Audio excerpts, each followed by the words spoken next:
Snakes. They are one of the most fearsome creatures on the planet. And Asia is the hotspot where you are most likely to get bitten. But which are the deadliest? And should we be truly afraid? International venom doctor Bryan Fry comes face-to-face on a mission to discover the killer cocktail of venom and violence needed for the crown of Asia's deadliest snake. This is a snake you would not want to get bit by. From vipers and sea crates, cobras and coral snakes, Ow. which one has the opportunity to be the perfect killer? If you did get bitten by one of these, you're dying screaming. Knowing the answer may one day save your life.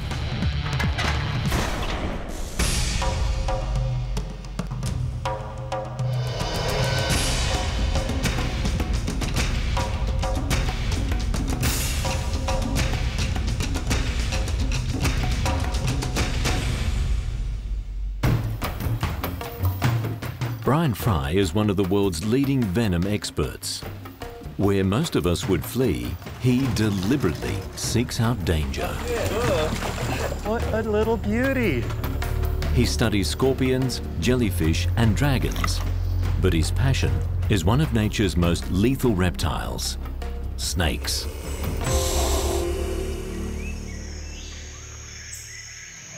In Asia, it's estimated over 100,000 people a year die of snake bites. But which among the continent's snakes are directly responsible? How do they kill, and what can we do about it? To find out, I'm going across Asia to track down and rate its deadliest snakes. To determine the ultimate killers, I'll be considering several key factors: opportunity, aggressiveness, strike ability, the potency of their venom.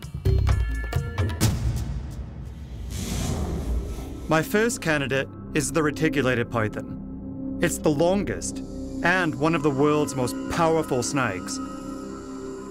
It kills mainly by suffocating prey in a death grip. This enables it to take on animals larger than themselves, possibly even humans. So does the python's size and power really make it the ultimate killer? Does it have the opportunity? Reticulated pythons can be found throughout Southeast Asia. Some of the largest are reportedly found in Indonesia. I've traveled to the island of Bali in the heart of the country, where I find pythons living amongst human population. This certainly gives it the opportunity to be deadly. As everywhere in Asia, snakes and people are in close proximity, particularly in a ravine like this, which is a perfect spot for a python. There's lots of vegetation, there's nice deep caves. Now, could a child be taken by a python? Possibly. Not a small one like this. This one's only about 12, 13 feet. A big one, a 25, 28 footer, certainly could take and eat a child. There have been reports of this, but they're very rare and they're very difficult to substantiate. So it seems that opportunity hasn't made pythons deadly to us. What about its large size and power? Reticulated pythons can grow to a record-breaking 30 feet or so.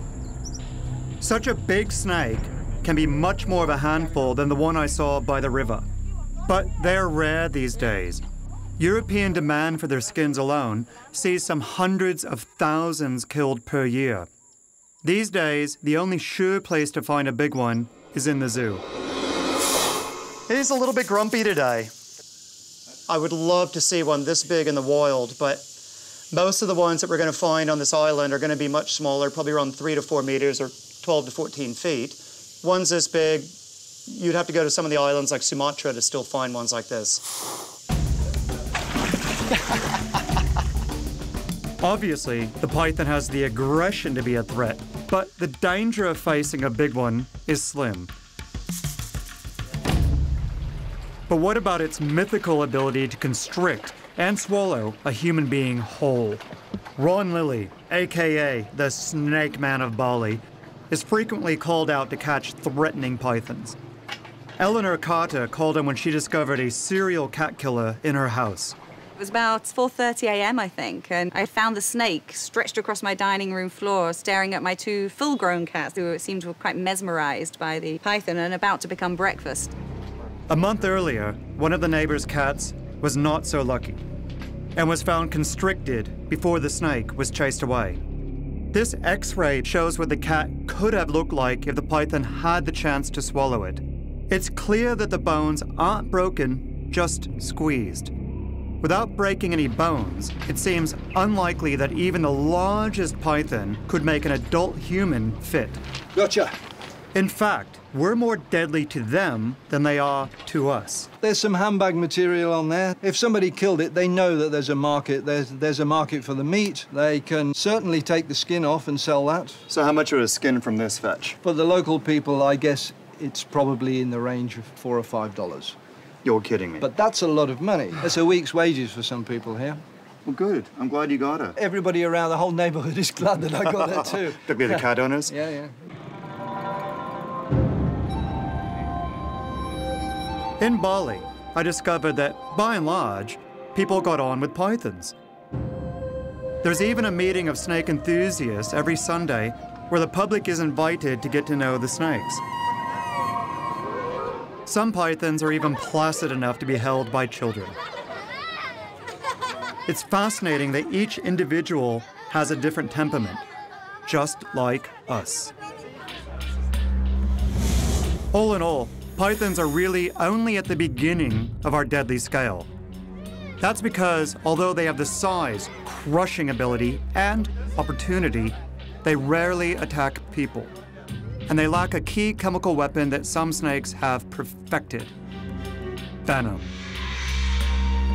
Asia is a hotspot for venomous snakes, and the strength and delivery of their venom is a key factor in determining the region's deadliest. What makes a snake venom so deadly is a unique cocktail of toxins found in it. There are three main kinds of components.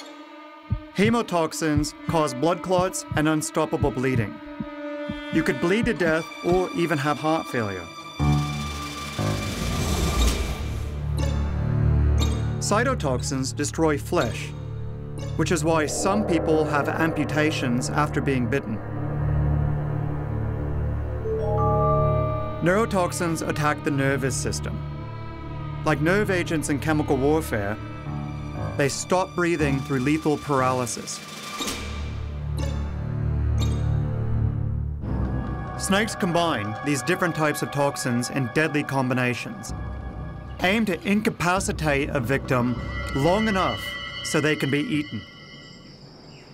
Although there are quite a few venomous snakes, not all of them are deadly to us. Why? The answer can be found in the Western Ghats of India.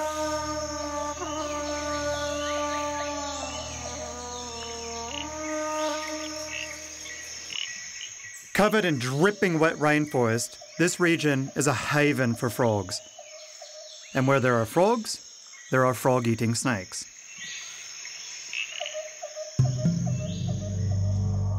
The Malayan Pit Viper possesses potent venom, but how deadly is it to humans? In order to find out, we need to see them feed, and they only hunt at night. Immobilizing is good enough, particularly for something like a frog. It's not a dangerous prey animal, so in the case of these vipers, the frog is quickly incapacitated.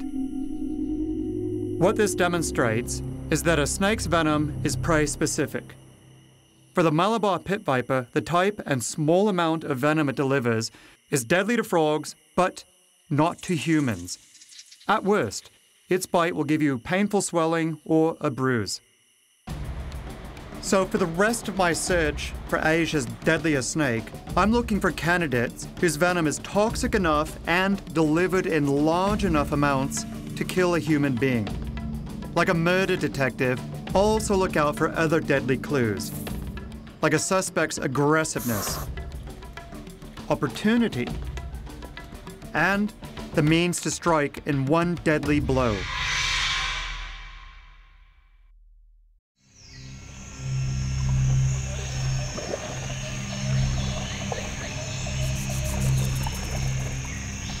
My search for Asia's deadliest snake leads me to the mangroves of Kedah in northern Malaysia. There's a potential candidate here that has venom as toxic as a cobra's. We're working the edge of the riverbanks here, and it's a particularly good spot for a lot of venomous snakes. During the day, snakes love resting in high branches by the river. It's a cool, damp, and shaded place, so it's the perfect environment to find prey. Got it. No cause for worry. This isn't a venomous snake. What a little beauty. It's another python, although it's lighter in color than the ones I found in Indonesia. Look at that silver. If it was bigger, it might not be so eager to escape. The snake I'm really looking for is proving rather elusive. Just when I was about to give up my current location, I hit pay dirt. Oh, it's a big one.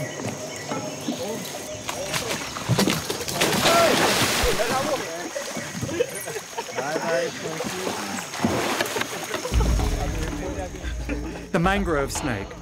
It's highly adaptable, a voracious predator, and has seriously potent venom. But is it deadly enough to kill a human being? They've got their fangs sitting in the very back here, and then they chew the venom in rather than injecting it through the syringes like a cobra or a viper would. These snakes have venom as potent as a cobra's, but they don't have very much of it, and it's delivered much less efficiently to humans.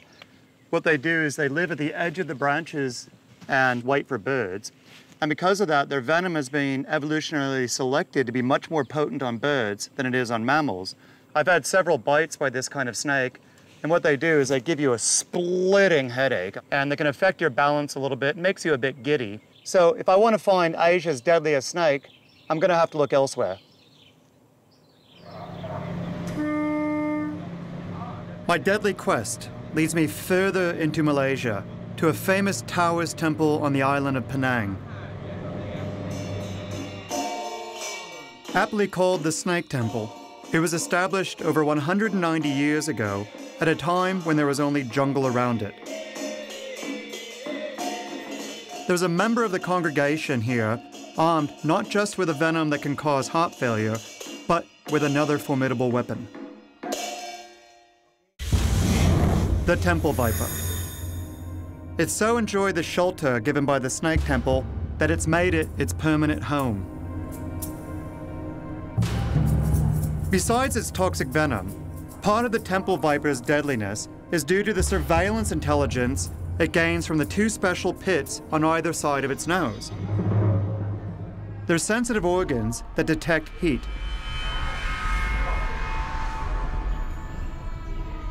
Many vipers have pit organs that give them an amazing heat sense. This blue balloon is full of cold water, and although it's put right in front of the snake, it won't strike at it. This red balloon is full of warm water. Like a soccer replay, we can only see it properly when slowed down 20 times in this special camera.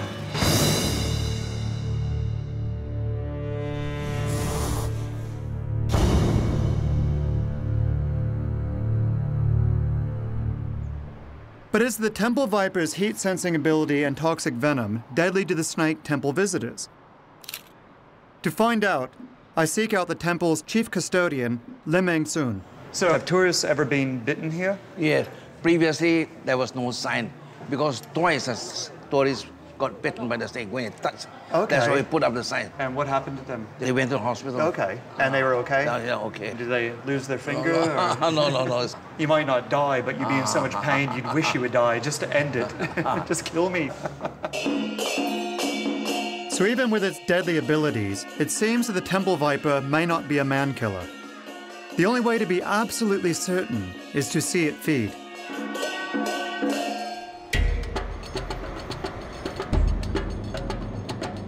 I head deeper into Penang's southern jungles to find a site that's rumored to be a mecca for temple vipers. This is a World War II bunker system set into the middle of the Malaysian jungle, and it's remarkable habitat for deadly snakes because you have pristine environment over here, but then you've got lots of artificial structure that provides cool areas for the snakes to hide in. This bunker complex was built by the British for Malaysia's defense in the late 1930s. Somewhere in this maze should be rooms that are just to the liking of the temple vipers. The perfect place to find it feeding. Oh, how cool is this? There's 9 snakes just in this one room, and they're not trapped, there's openings. Here's a really nice female temple viper. During the day, they'll just be sitting on the branches, just quite content. So you might say that the temple viper preys at night. And it's in these conditions that the viper's special heat sense excels. Without lights, these roosting birds would be invisible. But with its temperature-sensitive pits, the temple viper can see them just as clearly as our thermal camera. Flighty birds require patient stalking, but the temple viper also feeds on mice.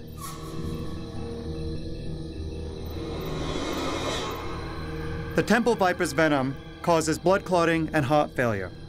It's strong enough to knock out this rodent within just a few seconds.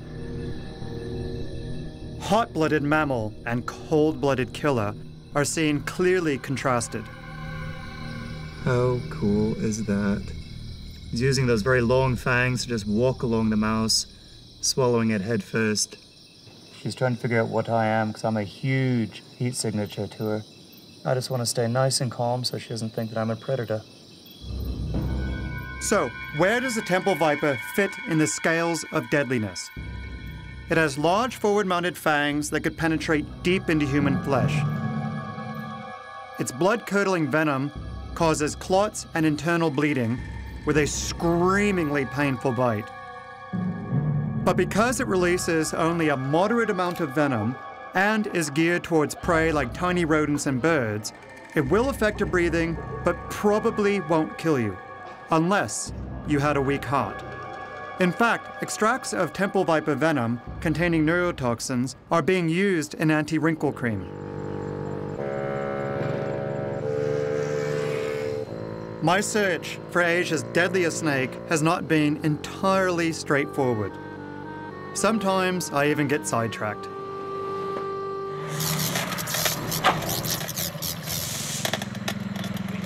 While in Penang, I'm called out with a team of electricians who occasionally have snake trouble. Oh, there's a nice golden tree snake, or I should say was a nice golden tree snake. Oh, wow. So what would have happened when that snake touched that electricity? That would trip the system, especially this is short-circuited. Could it cause an explosion from the snakes? Wow. Yes. So there's a new twist on the idea of a deadly snake. You have a snake that's able to take the power out of an entire region. What a shame. These are a snake that's totally harmless. And right now it's basically snake jerky. Become satay of Malaysia. Yeah, a little bit of sauté sauce and that'd be lovely.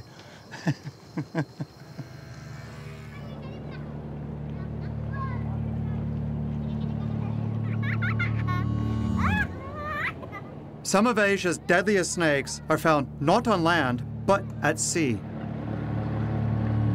I'm continuing my journey to southern Indonesia to find a particularly beautiful but highly venomous species.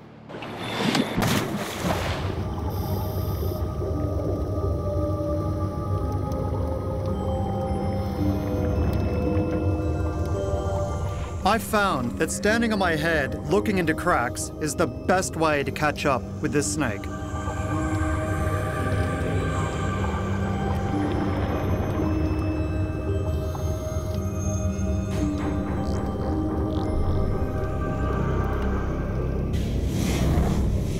This is a Bandit Sea Crate.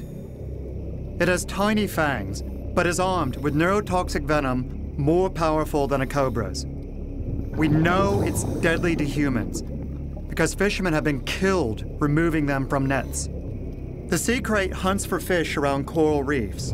Its venom is so fast-acting and deadly to us because it must instantly immobilize its prey, otherwise the fish will just swim off. With scuba sports becoming more popular, do divers fear these snakes? Well, there's only one way to find out. Holy ow! Dive tourist Monty Sarongan from Jakarta kindly volunteers to get up close and personal with the Bandit Sea Crate I've just caught. They're sweethearts. They're nice. Come on, they're not sweetheart. I dive more than 1,000 dives, but I always avoid these things.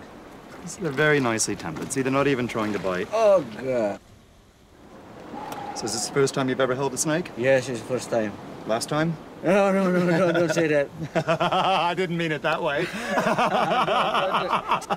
Oh, You know anything about their venom? Do you know how their venom works? It paralyzes your ability to breathe. okay. So you can't inflate your lungs. As a diver, you'd of course know all about the importance of air. So the way that these kill is that they paralyze your ability to breathe. But that's what they do to the fish, that they paralyze the fish gills as well as the fish muscles. Okay. And then they swallow. There are bites on record, but they're very, very rare. But usually it's the person's fault. They're trying to kill the snake, and the snake is just trying to defend themselves. It's not that they can't kill you, it's just that they have such a nice temper that they don't want to bite. But if you did get bitten by one of these, you would be in real trouble. Yeah. How's your heart? My God, thank you very much. Thank you. That's very remarkable experience, you know. Go have a beer.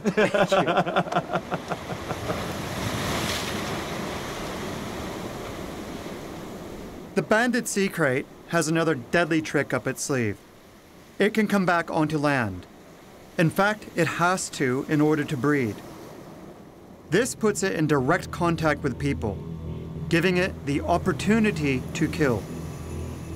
But oddly, deaths are rare on this beach in Bali. In fact, Bandit Sea Crates here are not feared, but worshipped.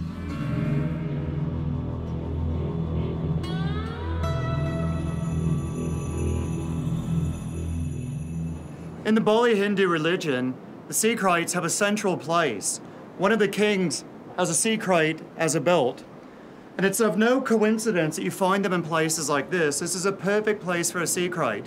Unlike the true sea snakes, they have to return to the land. This dramatically increases the likelihood of human contact. Yet despite the fact that hundreds, if not thousands of people every single day in Bali encounter these snakes, bites are almost unheard of and deaths are even rare.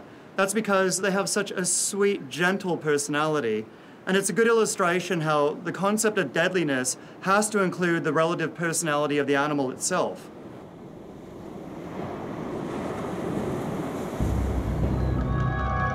In my search for Asia's deadliest snake, there's one candidate I've always wanted to meet.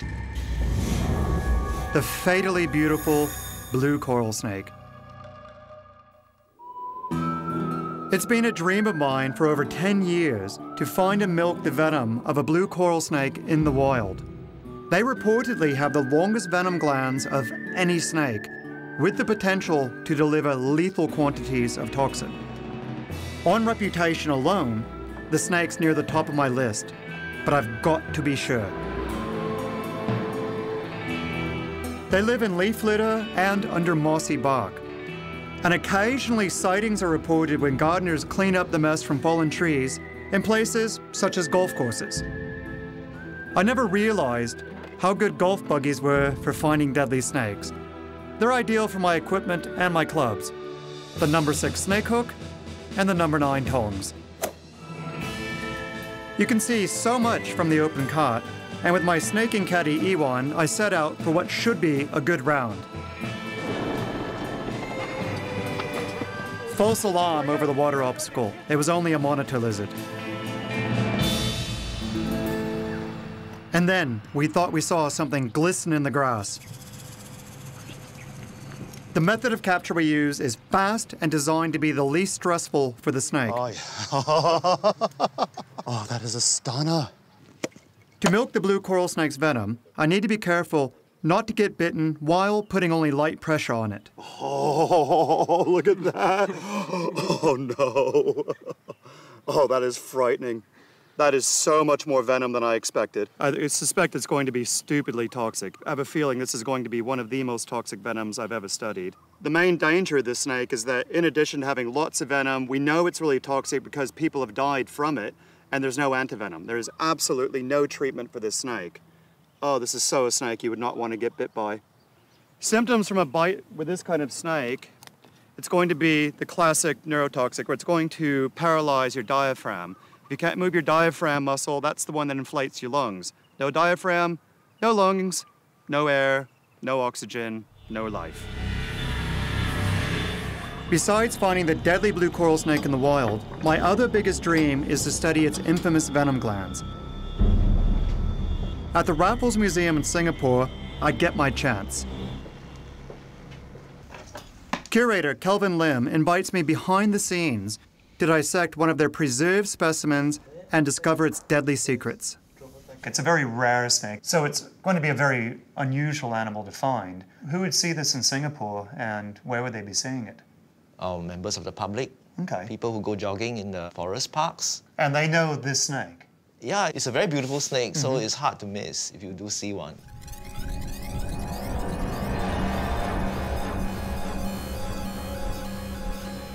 So what we've got is just behind the eye, we've got the normal venom gland, but it's very, very small and there's not much muscle attached, so it's not really being used for anything. But then we've got these two extraordinary thin ducts running along in here, and then we have these two absolutely extraordinary venom glands that go all the way down here on the body. It's an amazing delivery mechanism, and I've never seen any snake like this in the world. This is an absolutely unique animal. These snakes are going to have a lot more venom than you'd anticipate just by looking at the small size of the head. With these kind of glands, it's not as efficient of a delivery mechanism as the big glands of a cobra, but what we do know is that they are lethal. Deaths are on record from these snakes. It's a big adrenaline rush for me to find and study this snake, but it's not only about that. There's a real purpose here. Because without studying such deadly venom, we can never make a cure, the antivenom. And there's the chance we discover really useful medical compounds. Ironically, antivenoms are in plentiful supply for the deadlier snakes I'm looking for next. But whether they can really cure, or if you can get to them in time, is another question.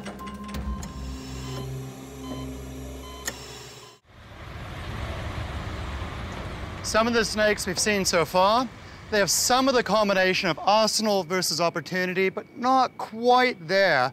The ones we're going after now, they have it all, and that's what makes them Asia's most deadly. Shaiful Abdul Aziz's family has a tradition of working with and breeding snakes. He tours all over Malaysia with a carefully planned show. He does it to make a living, but also because he wants people to understand snakes better. Today's star is the King Cobra, the biggest venomous snake in the world. Delivering record amounts of venom, it can cause death in just 15 minutes. In the wild, it usually hides from people, despite the fact it is near the top of my deadly list. The highlight of Shaiful's show is a deceptively simple but highly dangerous kiss to the head of the cobra. Several performers have been killed attempting to do this same trick, as a bite to the head is almost always fatal. It's recently been discovered that there are several distinct types of king cobra across Asia. I want to study the differences in their venom, and Shaiful gave me the opportunity to get some from this awesome Malaysian species.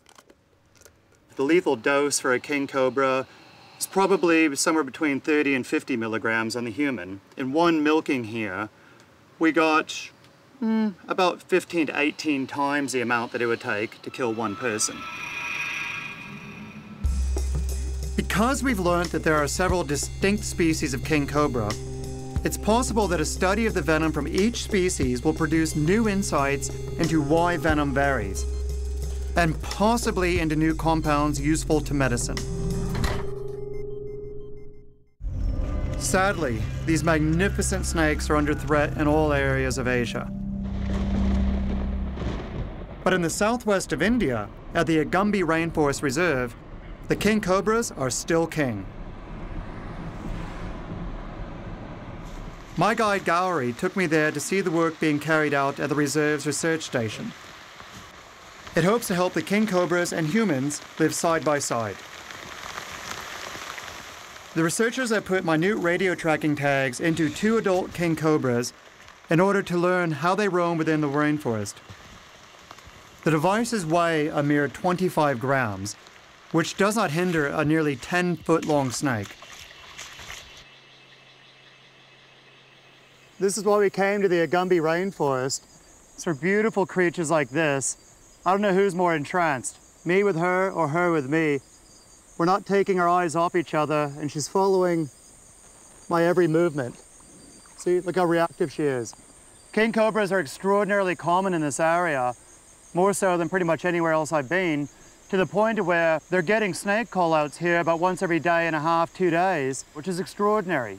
Part of it is the cultural aspect where they respect the animals here. In fact, they even worship them. And how could you not? Look at this creature. And sure enough, a call came through later that day on the King Cobra hotline to remove a snake that had been bothering a dog in someone's garden.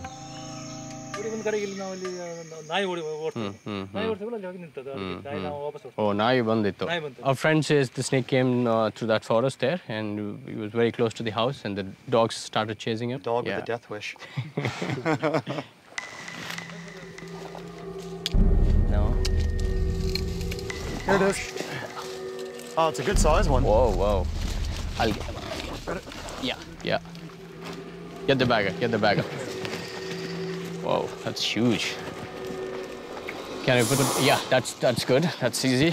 Even though a bite from a fully grown cobra like this could kill you within minutes, the locals have a calm respect for the snake. But it's important to get your bagging technique spot on. He needs coffee, I don't. Let's go. The next day, another king cobra call-out. This one is not quite as feisty and gives us a better chance to get close. Okay. Yes. Come. It's a beautiful female. Wow. Look at that, sweetie. She is just a beauty. So king cobra's venom is primarily neurotoxic, and they inject huge amounts of venom. So what they do is they feed on other snakes. That's their specialty. Wow. And they don't want to have anything to do with people. It doesn't want to be here. It doesn't want to have anything to do with humans. And that goes to another major element of our definition of what is deadly, is the opportunity. These snakes don't want the opportunity to bite a person. They just want the opportunity to be left alone.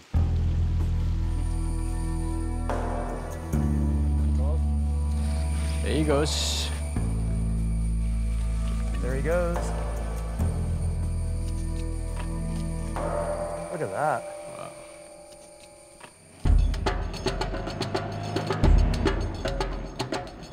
Asia has lots of snakes, but it also has lots of people. That's going to bring snakes and people into direct conflict with each other, unfortunately with disastrous consequences for both. To find my next candidate for Asia's deadliest snake, I head back to Indonesia.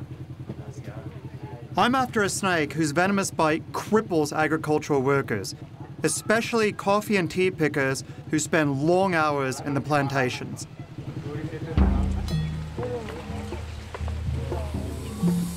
The green tree viper. A bite from it on the finger can lead to amputation. With its venom and clear opportunity, could this snake be the deadliest of the lot? Not quite, but very close. These are actually one of the most medically hazardous snakes in all of Asia. They're not likely to kill you. They might make you wish you're going to die, but the problem is that they're economic death. Imagine you're a coffee worker and your entire livelihood is driven by your hands.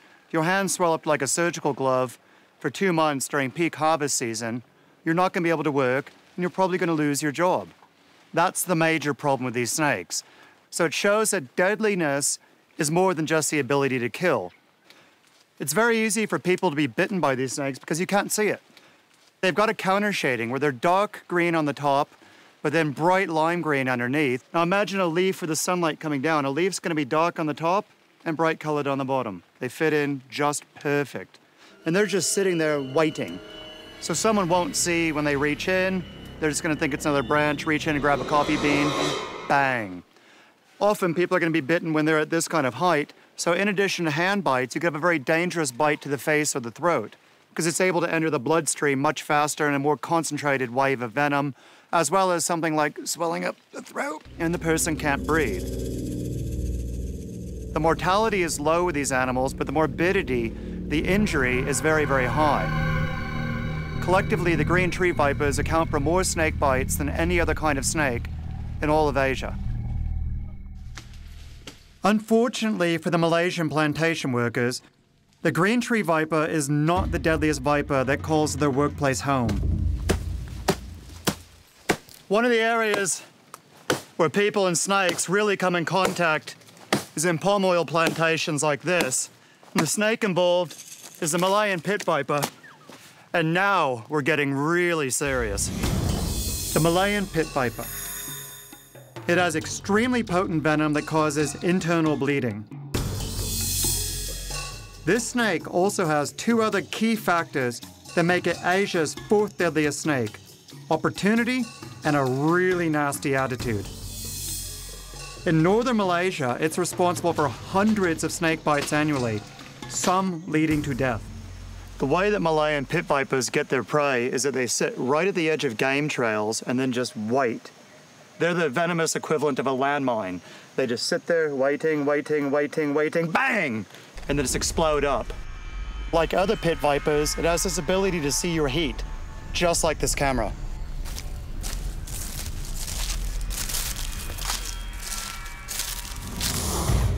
So did you think I was actually going to do that? I'm crazy, but I'm not stupid. We're just using an empty boot, which is very light, so it's not hurting the snake, but allows us to demonstrate what would actually happen to one of the workers here at the palm plantation. When a Malayan pit viper bites a person, initially it's just numb. They feel nothing. But then the pain slowly creeps in and becomes absolutely agonizing while the flesh is destroyed. Hasma Ibrahim was bitten by a Malaysian pit viper as she picked spinach in her garden. She was bitten on the finger but survived.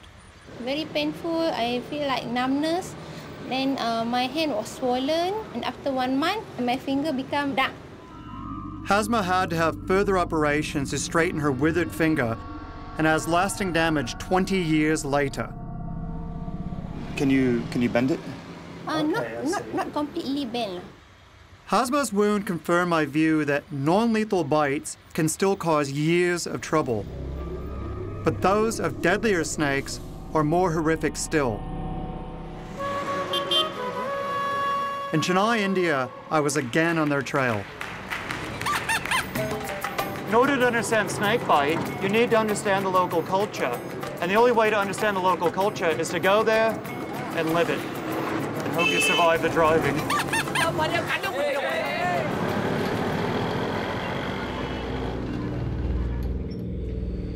Many people in India use mats to sleep on the floor, potentially putting them in the path of our third most potent killer. The common crate is extremely venomous. It's been said 1 bite is enough to kill 24 men. It is often found around human habitation and feeds at night on rats and other rodent-eating snakes. Many incidents happen when the crate crawls under people's sleeping mats, biting them when they turn over. What's truly frightening is that the bite isn't painful, and death is almost certain without treatment.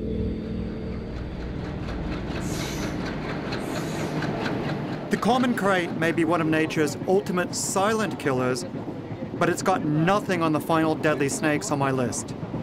Here we are in the heart of India, on the trail of our last 2 snakes. These two snakes are by far the most awesome yet the most deadly of all the snakes we've seen. Not only do they account for more deaths in India, but they actually account for more deaths across all of Asia. Our second most deadly snake is the Raffles Viper. It has the opportunity, a bad temper, and venom that will kill you by destroying your blood. Its bite is so quick, you'd have very little time to react to it. It's known to kill thousands of people every year in India, and even if you survive it, it causes devastating wounds. Sharada Sina knows the consequences only too well. My friend and snake expert, Gauri, helps me understand what a profound effect the viper's bite has had on her life. When she got bitten, the pain was very, very deep, and it's like a burning sensation.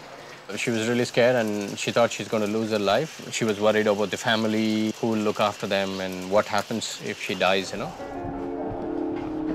After getting bitten, Sharada needed 30 ampules of antivenom and was bleeding profusely. A classic symptom of Raffles viper bite. Although her wound did not go gangrenous, it still hasn't healed properly after 4 months.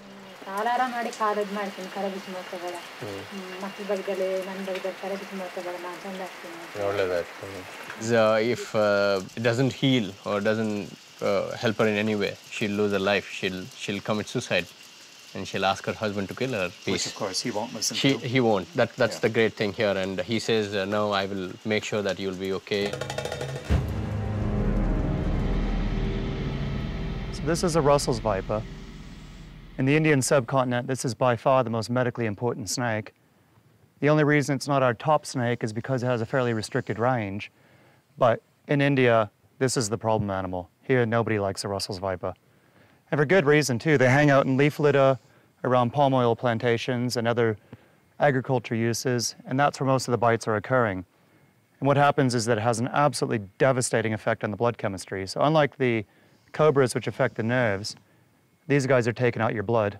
You're dying screaming, basically, with a Raffles viper. I cannot think of a worse snake to get bit by. In India, one group of people is very much on the front line when it comes to bites by venomous snakes, like the Raffles viper. They are the self-appointed teams of snake rescuers who remove snakes from people's homes. I catch up with the Tamil Nadu group and was shocked to see some of their working practices captured on their amateur video. Here in a sewer, one of the team grabs the notorious Raffles viper with his bare hands. Again, with this cobra. Working with your bare hands is a sure way to get bit.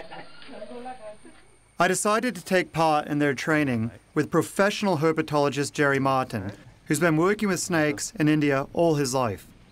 Unfortunately, with cities growing everywhere, there's a lot of snakes coming into houses. And this niche of the snake rescuer has been filled in most small towns and cities all over the country. But the protocols that they follow, the equipment that they use, and quite often the mindsets that they possess are just not safe. But whenever you have an audience and you're catching a snake that 1.3 billion people are scared of, you feel really great. It's this machismo that basically goes to your head. Hello, darling. The safe way to handle a snake is at arm's length, using special tools to hold the snake gently but firmly. A black bag gives the snake a place to hide. Hold and hook. Perfect. But the fabric must be in good condition. Even so, a snake can easily get its fangs through the bag. No, not your hand. Tongs. Yeah, perfect. Unfortunately for one of the team, the advice had come too late. The snake's bite produced just 2 small pinpricks of blood. Less than 30 minutes later, the snake handler was paralyzed and fighting for his life. A victim of Asia's deadliest snake.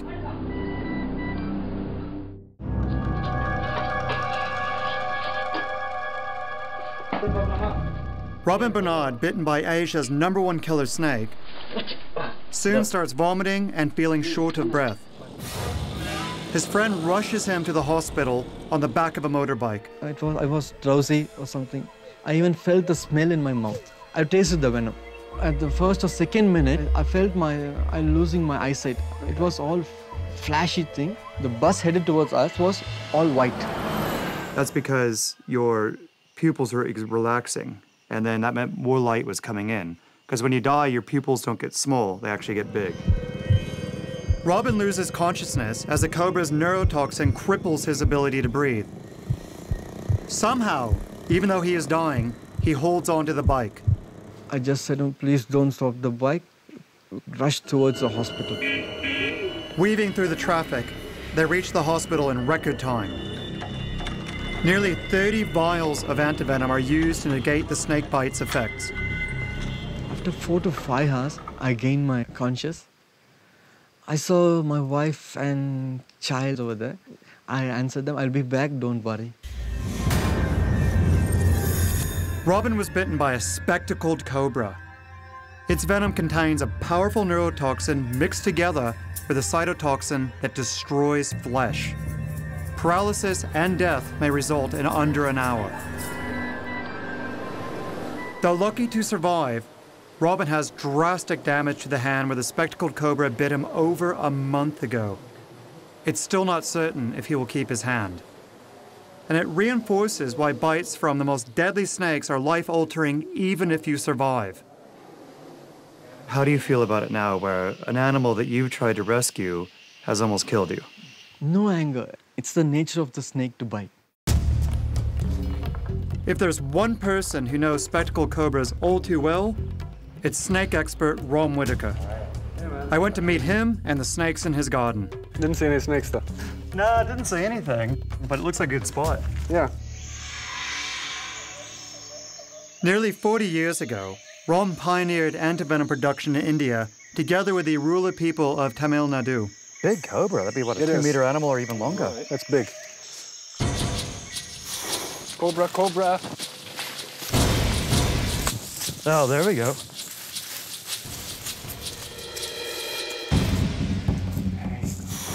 And they're just so tuned into movement. The snake is not taking its eyes off me. Just following everything I do. Having seen Robin's hand, I need no reminder of what a spectacled cobra can do.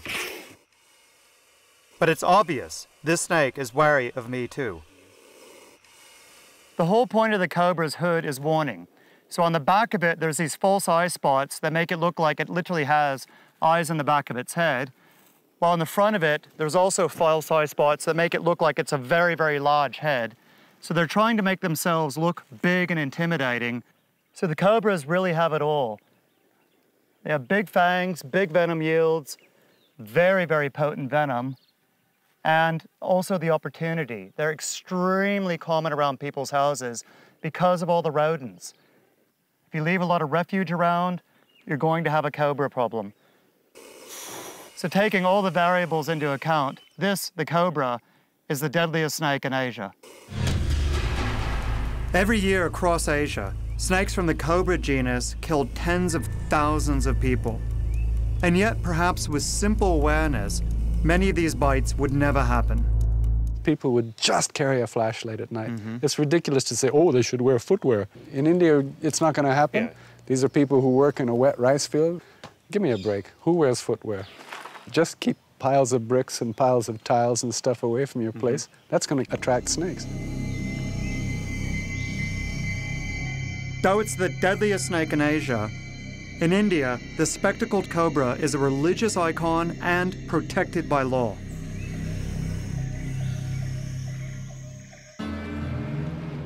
On my journey across Asia, I have indeed come across some of its deadliest snakes. But they're also the ones I find the most fascinating and perfectly adapted to their needs. Their venom is deadly to the animals they eat and has become ever more toxic to counter the resistance of the prey. When we get in the way, we encounter this deadliness. But to a snake, there is nothing more deadly than man.